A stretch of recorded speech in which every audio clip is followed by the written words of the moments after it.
Okay, today we're going to be doing a physical examination of the proximal interphalangeal dual joint on the third digit of the left hand. This is a really useful assessment tool and one that I've found has developed the more I've practiced.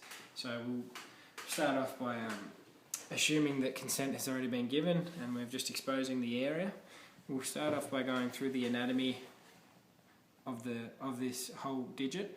The most distal bone is the distal phalanx, then we have the intermediate phalanx, and then we have the proximal phalanx. Between the proximal and the intermediate phalanx we have the proximal interphalangeal joint, and this is the most commonly dislocated joint. Okay, so we're just taking the joint through a bit of motion there. We'd always get the person just to sort of flex the finger themselves just to see how it moves.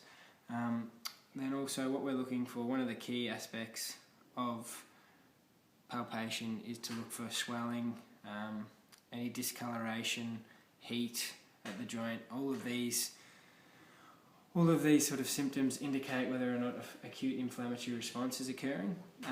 Likewise, if there was excessive sweating at this on the third digit compared to the other hand, it might indicate a dysfunction of the autonomic nervous system.